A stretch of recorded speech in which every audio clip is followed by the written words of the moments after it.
M Krishna ಅವರ ನಿವಾಸ ಸದಾಶಿವನಗರದಲ್ಲೇ ಈಗ ಅಂತಿಮ ಯಾತ್ರೆ ಹೊರಡುವ ವಾಹನ ಇದೆ. ಸೊ ಡಿ ಕೆ ಶಿವಕುಮಾರ್ ಅದರ ಎಲ್ಲ ಉಸ್ತುವಾರಿಯನ್ನೇ ಮಾಡ್ತಾ ಇದ್ದಾರೆ ಅಂತಾನೆ ಹೇಳ್ಬೋದು.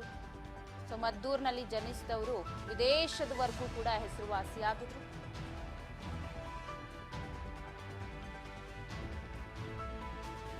ಒಕ್ಕಲಿಗ ಸಂಪ್ರದಾಯದಂತೆ ವಿಧಿವಿಧಾನ ಕಾರ್ಯ ಸೋಮನಹಳ್ಳಿಯಲ್ಲಿ ನಡೆಯುತ್ತೆ. ಅಂತ್ಯಕ್ರಿಯೆ ಸಂದರ್ಭದಲ್ಲಿ ಭಾನುಪ್ರಕಾಶ್ ಶರ್ಮಾ ಅವರ ನೇತೃತ್ವದಲ್ಲಿ ವಿಧಿವಿಧಾನ ನಡೆಯಲಿದ್ದು ಅವರ ಜೊತೆ 15 ಪುರೋಹಿತರ ತಂಡ ಕೂಡ ಇರುತ್ತೆ. ಅಂತ್ಯಕ್ರಿಯೆ ಕಾರ್ಯದಲ್ಲಿ ಅತಿಗಳು ಸ್ವಾಮೀಜಿಗಳ ಸಮ್ಮುಖದಲ್ಲೇ ಅಂತಿಮ ವಿಧಿವಿಧಾನದ ಕಾರ್ಯ ನೆರವೇರುತ್ತೆ.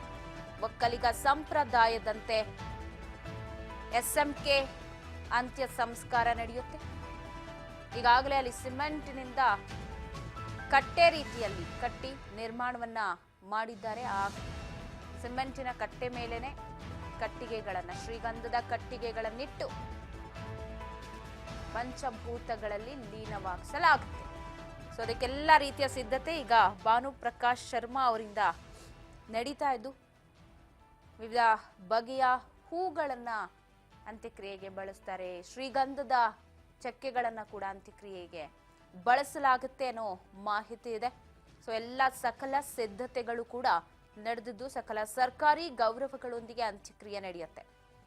ಈಗಾಗಲೇ ನಾನು ಹೇಳ್ದಂಗೆ 2.5 ಎಕರೆ ಜಾಗದಲ್ಲಿನೇ ಅವರ ಅಂತ್ಯಕ್ರಿಯೆ ನಡೆಯೋದ್ರಿಂದ ಅಲ್ಲಿ ವಿವಿಐಪಿ ಆಗಿರ್ಬೋದು, ಅವರ ಕುಟುಂಬಸ್ಥರಿಗಾಗಿರ್ಬೋದು ಪ್ರತ್ಯೇಕವಾಗಿ ಸ್ಥಳ ವ್ಯವಸ್ಥೆ ಕುಳಿತುಕೊಳ್ಳೋದಿಕ್ಕೆ ಸ್ಥಳದ ವ್ಯವಸ್ಥೆಯನ್ನ ಕೂಡ ಮಾಡಿಕೊಡಲಾಗಿದೆ.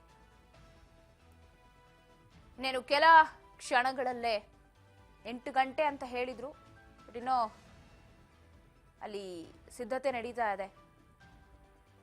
ಅಂತಿಮ ಯಾತ್ರೆಯ ಸಿದ್ಧತೆ ಸದಾಶಿವನಗರದ ಸುತ್ತ ಟೌನ್ ಹಾಲ್ ಆಗಿರ್ಬೋದು, ಕೆಂಗೇರಿ ಬಿಡದಿ, ಇಲ್ಲೆಲ್ಲ ಪೊಲೀಸರ ಕಣ್ಗಾವಲಿದೆ. ಅಂತ್ಯ ಸಂಸ್ಕಾರಕ್ಕೆ ಅಂತ್ಯಕ್ರಿಯೆ ಸ್ಥಳಕ್ಕೆ ಹೋಗುವ ಮೊದಲು ಅಲ್ಲಲ್ಲಿ ಅಂತಿಮ ದರ್ಶನ, ಅಂತಿಮ ಯಾತ್ರೆ ಸಾಗುತ್ತೆ. 1,000 ಕೆಜಿ ಗಂಧದ ಗಟ್ಟಿಗೆಯನ್ನ ಈಗಾಗಲೇ ತರಿಸಲಾಗಿದೆ. ಪೂಜೆಗಾಗಿ ನಾನಾ ಬಗೆಯ ಹೂಗಳನ್ನ ಕೂಡ ತರಿಸಲಾಗಿದೆ. 15 ಪುರೋಹಿತರು, ಯತಿಗಳು, ಸ್ವಾಮೀಜಿಗಳ ನೇತೃತ್ವದಲ್ಲಿ ಭಾನುಪ್ರಕಾಶ್ ಶರ್ಮಾ ಅವರು ಅಂತ್ಯಕ್ರಿಯೆಯನ್ನ ನಡೆಸಿಕೊಡ್ತಾರೆ.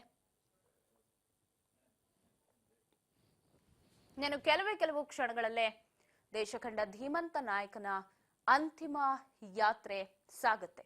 ಸೊ 3 ಗಂಟೆಯಿಂದ 5 ಗಂಟೆಯ ಒಳಗಾಗಿ ಅಂತಿಮ ವಿಧಿವಿಧಾನದ ಕಾರ್ಯ ಎಲ್ಲವೂ ಕೂಡ ನಡೆಯುತ್ತೆ. ನಾನು ಕೆಲವೇ ಕ್ಷಣಗಳಲ್ಲಿ ಸದಾಶಿವನಗರ ನಿವಾಸದಿಂದ ಹೊರಡುತ್ತೆ ಅಂತಿಮ ಯಾತ್ರೆ.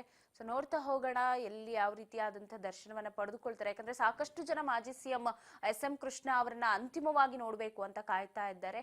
ಅದೆಲ್ಲದ್ರ ಬಗ್ಗೆ ಮಾಹಿತಿಯನ್ನ ಕೊಡ್ತಾ ಹೋಗ್ತೀವಿ.